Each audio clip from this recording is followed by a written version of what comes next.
20 বছর 25 বছর যত বছর মনে চাই ইউনূস সরকার ক্ষমতায় থাকুক, আমরা এখানে উদযাপন করেছি, মনে করেছিলাম যে আমরা বোধহয় স্বাধীন হয়ে গিয়েছে। মিথ্যা, সব কিছুই ভুল ছিল। এই স্বাধীনতার ঠিক আগের যে সময়টা ছিল, সেই সময় আপনাদের সাথে বাংলাদেশের মানুষ যেইভাবে এসেছিল, আপনারা তাদেরকে রাখতে পারেন নাই। কেন পারেন নাই? কয়েকটা, মানে খুব বড় করে 2-3টা জিনিস বলি। দেখেন পরিবর্তনটা হয়েছে কোথায় আমাকে বলেন। আজকের যে বাংলাদেশ, এই বাংলাদেশের সাথে যদি আপনি শেখ হাসিনার বাংলাদেশকে মেলান, মানে কম্পেয়ার করেন, আচ্ছা কম্পেয়ার করলে ধরেন একটা সাধারণ মানুষকে যদি আপনি জিজ্ঞেস করেন তার যে জিনিসপত্রের দাম কিনে খেতে হয়, সেটা কি কমেছে? এটা সমস্যা না। একটা নতুন সরকারের জন্য ধরলাম 1 বছর 2 বছর তারা কষ্ট করবে, কোনো সমস্যা নাই, কষ্ট করুক। কিন্তু সেটার জন্য তো আপনার কিছু করতে হবে, তাই না? একজন মানুষ মনে করেন যে বিদেশে যাবে, তার বিদেশে যাওয়ার জন্য আগে কয় টাকা দিত সে? আগে যদি নাকি মনে করেন সৌদি আরবে যেতে 7 লাখ টাকা, 6 লাখ টাকা, 5 লাখ টাকা দিত, তাহলে আগের সরকারের সমস্যা ছিল, দুর্নীতিগ্রস্ত ছিল, তারা বিভিন্নভাবে দালাল টালাল এইসব করে টাকা পয়সা করতো। এই জন্য ইন্ডিয়াতে যেতে লাগে 1 লাখ টাকা, 1.5 লাখ টাকা, আমাদের এখান থেকে 7 লাখ টাকা লাগে। মালয়েশিয়াতে যেতে 60,000 70,000 টাকা লাগে, আমাদের এখান থেকে লাগে 5 লাখ টাকা। ওমান, কাতার, দুবাই, মধ্যপ্রাচ্যের সব দেশে একই অবস্থা। এখন বৈষম্য কাটানোর জন্য বৈষম্য বিরোধী আন্দোলন হয়েছে, মানুষ রক্ত দিয়েছে। সেই বৈষম্য শেষ করার পরে তাদের তো কম লাগবে টাকা, তাই না? আসলেই কি লাগছে? তাহলে এইটার দায় কার? এটার জন্য তো আপনাকে জবাব দিতে হবে। আপনি যেটা শেখ হাসিনা পারেন সেটা আপনি করে দেখাবেন। এই জন্যই তো আপনাকে পরিবর্তন করে আনা হয়েছে। মানে সবকিছুর পর আমি এই যে যুক্তি দেখাচ্ছি, এটাতে আবার আওয়ামী লীগের খুশি হওয়ার কিছু নাই। তোদের আসলে মানে তোদেরকে নিয়ে মানে কথা বলার মতো এই মানে রুচিটাও, তোদের নিয়ে কথা বললেই মেজাজ খারাপ হয়ে যায়, গালাগালি করতে ইচ্ছা করে। তোরা তো মানুষ না। তোরা যদি মানুষ হইতে এতগুলো মানুষকে হত্যা করলি, তোদের মানে দলের ভিতরে ধরলাম সব অমানুষ। অনেক মানুষ বলে যে আওয়ামী লীগ আসলে সবাই খারাপ না, কিছু কিছু ভালো আছে।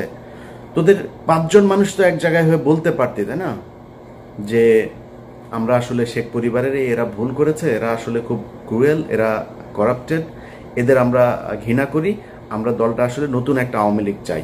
মনে কর তুই শেখ মুজিবের আওয়ামী লীগের চাস, ধরলাম এই গত 15 বছরে আওয়ামী লীগ চাস না, মাপ চেয়েছে কেউ এখনো পর্যন্ত ওদের ভেতরে মিনিমাম কোনো অনুশোচনা, অনুতপ্ত কোনো কিছু না। ওরা আবার করে, আবার আসবে, আবার ওইরকম করবে। এখন ওদেরকে সুযোগ করেও দিচ্ছে, এই সরকারই দিচ্ছে। সব কিছু যদি বাদ দেন, আপনি প্রবাসীদের টাকা পয়সার কথা বলেন, পুলিশের এখন পর্যন্ত আপনি জানেন আগের চাইতে বেশি ঘুষ দিতে হয় একজন ওসিকে একটা নিতে হইলে, একজন এসপিকে বদলে নিতে হলে, ভালো একটা পোস্টিং নিতে হলে। পুলিশের বউ, ঊর্ধ্বতন কর্মকর্তাদের বউ পর্যন্ত মাঠে নেমেছে টাকার কালেকশনে।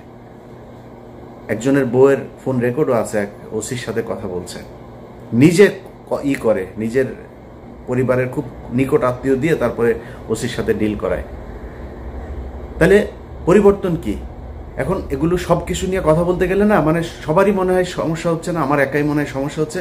এই কারণে গতকাল আমার ফেসবুকের একটা পোস্টেও দিয়েছি যে খামাখা এত শত্রু বাড়ায় লাভ কি? সবার যেহেতু সমস্যা হয় না, আমার একা একা সমস্যা গেলে আমারও তো ইচ্ছা করে। এই জন্য চিন্তা করেছি যে সবার সাথে মিলমিশ করে তারপরে যা হয় হোক, দেশে যাব, দেশে যায় ভাই আমার ইউটিউবে এখন যে ইনকাম, এখানে বসে আমার ইউটিউবে যদি 5 লাখ 6 লাখ টাকা ইনকাম হয়, তাও তো আমার হয় না, কারণ এখানে তো খরচ বেশি। আমি বাংলাদেশে 2 লাখ টাকা ইনকাম হইলে আমি আরামে বিশাল মানে রাজার মতো চলতে পারবো। তা আমি কেন এখানে কষ্ট করব? কেন আমি সরকারের সাথে, সেনাবাহিনীর সাথে, পুলিশের সাথে, বিভিন্ন রাজনৈতিক দলের সাথে কেন ঝামেলা করবো? কারোর যেহেতু সমস্যা হচ্ছে না, তাহলে আর কি, সমস্যা নাই।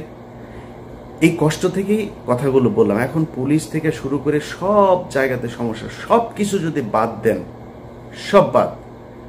আচ্ছা, যেই হত্যাগুলো হইল, এটার ব্যাপারে মিনিমাম একটা যাওয়া দরকার ছিল, জান নাই। এখন এই যে ছাত্ররা মনে করছেন যে আপনারা টাকা পয়সা করে তারপরে বিশাল আকারে একটা মানে এই ফান্ড তৈরি করে তারপরে রাজনৈতিক দল গঠন করবে, নতুন দল।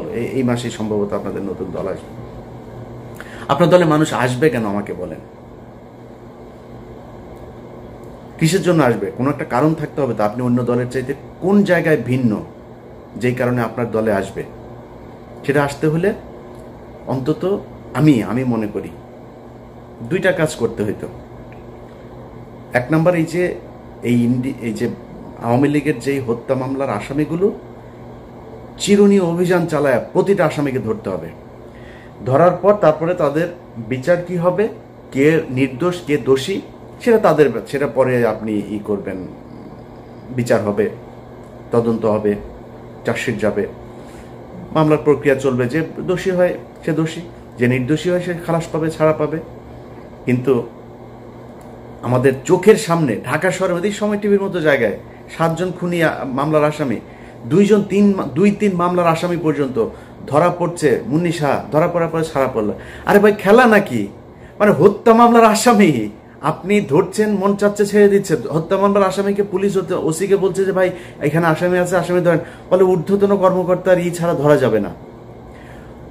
এই যে সিটিটিসি, আপনার এই যে সিটিটিসিতে আসাদুজ্জামান, তারপরে আসাদুজ্জামানের সাথে ওর এক স্টেনও ছিল নজরুল, হ্যাঁ, সে কয়দিন আমার নিয়ে ফেসবুকে পোস্টও করেছে। পুলিশের একজন এসআই সে আমার নিয়ে ফেসবুকে পোস্ট করে, মানে চ্যালেঞ্জ করে, তারা ধরতে পারবে না। শুনছি আর আবার এই বিভিন্ন তদবির করে এরা চাকরিতেও ঢুকছে। ডিবি, তারপরে গোলাম রাব্বানির ভাই পর্যন্ত এখনো পুলিশে চাকরি করে।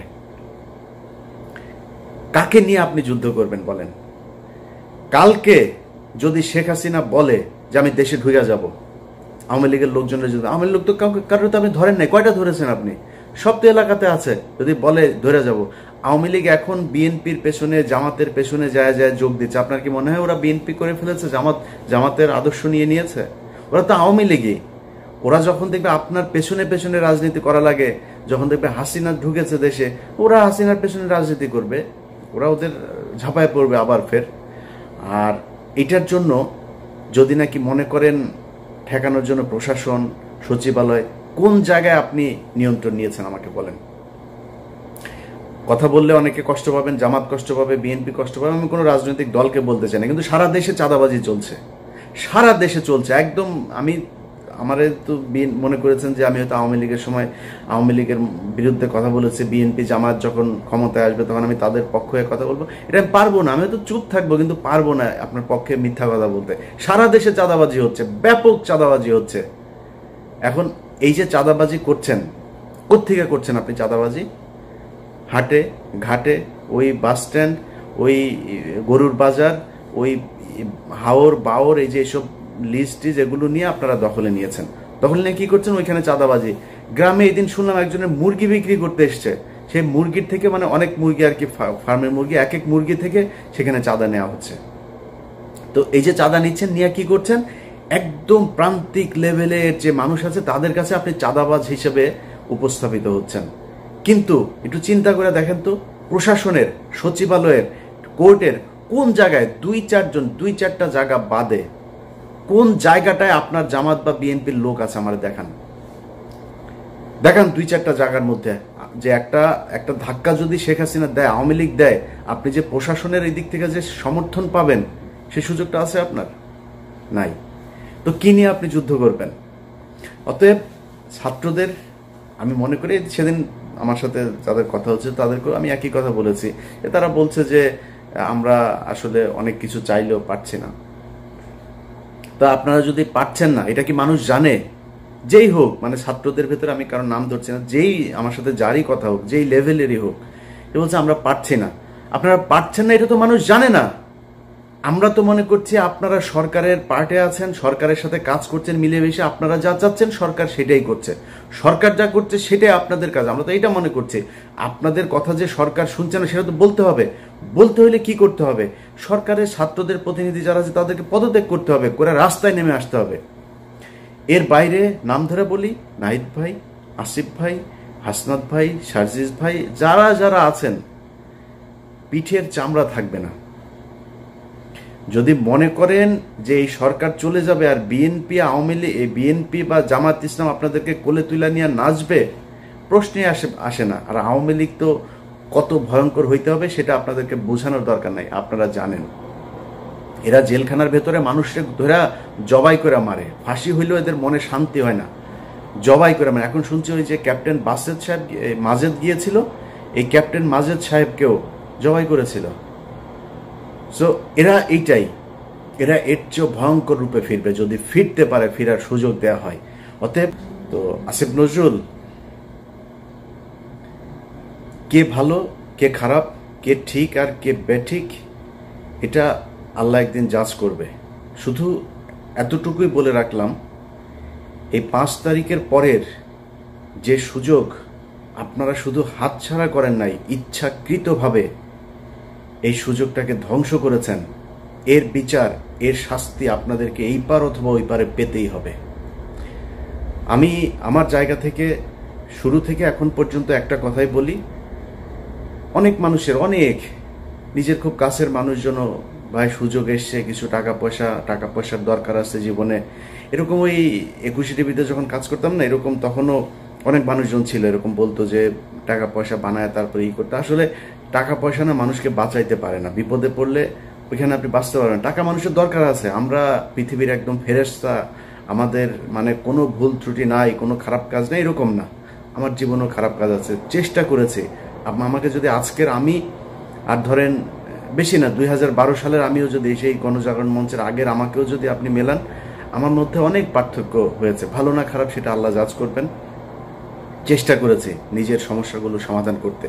যাই হোক, তো এই যে এখন ধরেন মনে করছেন যে আপনারা ঠিক জায়গায় আছেন, যা মনে চাই তাই করছেন, আপনারা করে যাবেন, কোনো সমস্যা নেই, এটার বিচার একদিন হবে। এই হজ করতে গিয়ে যেমনটা দেখেছেন, এর চাইতে আরো ভয়ঙ্কর অপমান আপনাদের সামনে অপেক্ষা করছে। আমাদেরও সমস্যা আছে, জীবনের ঝুঁকি আছে। আমি মনে করি আমার জীবনের হয়তো বেশিরভাগ সময়ই হয়তো আমার কষ্টে কাটাইতে হবে, কারণ মানে আমার তো ধরেন যারা ভালোবাসে তারা তো সাধারণ মানুষ, তাদের তো শক্তি নেই। আমাকে যারা মানে অপছন্দ করে বা যাদের বিরুদ্ধে কথা বলেছে তারা তো শক্তিশালী। সো তাদের ব্যাপারে মানে কথা বলতে গেলে, তাদের বিরুদ্ধে যদি করি, সেটার তো শাস্তি তো আছে, সেটার জন্য হয়তো কোনো এক সময় সে শাস্তি পেতে হবে। যাই হোক, যেটাই হোক, আল্লাহর কাছে দোয়া করি যেন আল্লাহ ঈমান ঠিক রাখেন এবং মানে ধৈর্য ধরে যেন যে কোনো শাস্তি মোকাবেলা করতে পারি, এতটুকু, এর বাইরে আর কোনো কিছু না। তো আজকে যে বিষয়টা নিয়ে কথা বলতে এসেছি সেটা হচ্ছে, ধরেন গতকালকে একটা দেখলাম, একজন রিক্সা চালক মারা গিয়েছিল, যে রিক্সা চালক সবাইকে ধরে ধরে নিয়ে যেয়ে তারপরে আপনার হসপিটালে দিয়ে আসতো। সেই লোকটার স্ত্রী গত সপ্তাহ থেকে তিনি ভিক্ষাবৃত্তিতে নেমেছেন, ভিক্ষা করে খাচ্ছেন। তো সমন্বয়ক যে কজন আছেন, যারা ছাত্র নেতা, যারা ছাত্রদের থেকে উপদেষ্টা হয়েছেন, আমি তাদেরকে সরাসরিও এই কথাগুলো বলেছি, এই প্ল্যাটফর্মেও আমি ওপেন এই কথাগুলো বলতে চাই। দেখেন, ধরেন এই যে ছাত্রদের ভবিষ্যৎটা আসলে কি, তারা কি চায়? তারা যদি মনে করে যে আমাদের হাতে হাজার হাজার লক্ষ লক্ষ কোটি কোটি টাকা আসবে, আমরা এই কোটি কোটি টাকা দিয়ে তারপরে রাজনৈতিক দল গঠন করবো, এরকম দু একজনের কাছে শুনেছি। ধরেন একজনের কাছে টাকা পয়সা চেয়েছে বা কোনো এক জায়গায় টাকার লেনদেন হয়েছে, সেখানে শুনছি যে মানে ছাত্রদের প্রচুর টাকা পয়সা তারা ফান্ড কালেক্ট করার চেষ্টা করছে। এটা রাস্তা না। আপনি কত হাজার কোটি টাকার মালিক হবেন? জামায়াত হচ্ছে ব্যাংকের মালিক, বিশাল বিশাল আর্থিক প্রতিষ্ঠানের মালিক। বিএনপির এরকম নেতা আছে যারা কিনা আওয়ামী লীগের সময়ে যত টাকা মান্থলি ইনকাম করতো, তাদের ব্যবসা প্রতিষ্ঠান, ব্যাংক, বিমা কোনো কিছুই বন্ধ হয়নি। এরকম অনেক নেতা আছে। আওয়ামী লীগের পরিবারের সাথে তাদের পরিবারের বৈবাহিক সম্পর্ক হয়েছে, তাদের সাথে আপনারা টাকা নিয়ে পারবেন? কত টাকার মালিক হবেন বলেন আপনি?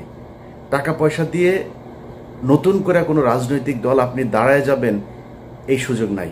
কিন্তু একটা সুযোগ আপনাদের হাতে এসেছিল, সেটা কি? এই আগস্টে যেই বিপ্লব হলো, এই বিপ্লবে সারা দেশের মানুষ আপনাদের পক্ষে এসেছিল। এবং আমি নিজেই আমার চ্যানেলে আমি ভিডিও বানিয়েছি। এখন আমি বলছি না যে আমি নির্বাচন চাই, আমি নিজে বলেছি আপনারা ছাত্ররা যারা আছেন, যাদের সাথে বাংলাদেশের মানুষ সবাই চেয়েছিল একটা পরিবর্তন, আপনাদের সাথে কেন যাবে সেটা আপনাদেরকে বুঝাইতে হবে। পারেন নাই, কোনো সমস্যা নাই, পারার চেষ্টা করছেন কিনা সেটা মানুষ দেখতে চায়, যে আপনারা কি আসলেই চেষ্টা করেন, নাকি আপনারাও সেই আগের মতোই, আগের দলের মতোই সব লুটপাট করে খাওয়ার জন্য, সুবিধা পাইলে তাদের সাথে বসে মিলেমিশে একাকার হয়ে তারপরে দেশ চালানোর জন্য উদ্গ্রীব হয়ে আছেন। এই জিনিসগুলো আমার মনে হয় আপনাদের বোঝা উচিত আর কি। তো যাই হোক, যে বিষয়টা বলছিলাম আগেও, যে অনেকের কাছে খারাপ লাগতে পারে, কিন্তু সত্যি কথা যেটা ভাই, এই দেশটা দেখলাম তো 5 তারিখের পরে, এখানে টাকা পয়সা হইলে সব পার্সেজ হওয়া যায়। ইভেন কি জানেন, বললে কষ্ট পাবেন, আমরা যে 57 কর্মকর্তার জন্য কষ্ট পাই না, আমরা বলি এই দেশের স্বাধীনতা, সার্বভৌমত্ব সবকিছু এই 57 জন অফিসারকে মারার কারণে আমাদের দেশ ইন্ডিয়া দখল করে নিল, এগুলো বলি না, সেই 57 জন কর্মকর্তাদের ভেতরেও তাদের পরিবারের লোক, সন্তান, স্ত্রী টাকার কাছে বিক্রি হয়ে গেছে, তাদের স্বামীদেরই চায় না, বিচার চায় না। খুব কষ্টের কিছু কথা বলার জন্য আপনাদের সামনে এসেছি। 5 তারিখের পরে আসলে ইউটিউবে কথা বলতে হবে এটা চিন্তা করি নাই। মনে করেছিলাম যে 5 তারিখের পর দিনই দেশে যাব, যেদিন পতন হবে তার পরের দিনই দেশে যাব, পরে বলতে তার পরপর দেশে যাব আর কি। তো এখনো আমাদের মনে হচ্ছে যেন সেই আওয়ামী লীগের সাথেই বোধহয় এখনো যুদ্ধ করছে, বিভিন্ন বিষয় নিয়ে মত পার্থক্য হচ্ছে, বিভিন্ন বিষয় নিয়ে কথা বলতে হচ্ছে, এখনো দেশের বিরুদ্ধে ষড়যন্ত্র হচ্ছে।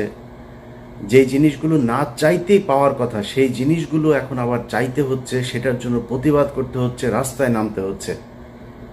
গতকালকে একটা ভিডিওতে আসিফ নজরুলের, সৌদি আরবে গিয়েছেন এক ব্যক্তি, তিনি ফেসবুকে তার পোস্ট করেছেন যে আসিফ নজরুলকে পিছনে নিয়ে এইভাবে আপনার মানে ফোনটা সামনে ধরে এইভাবে বলছে যে এই যে আসিফ নজরুল এই প্রবাসীদের, রেমিটেন্স যোদ্ধাদের টাকা মেরে দিয়ে তারপরে হজ করতে এসেছেন। আসিফ নজরুল দেখছি সেই ভিডিও থেকে আপনার আস্তে আস্তে সরে যাচ্ছেন, হ্যাঁ, মানে পাশ কাটাতে চাচ্ছেন।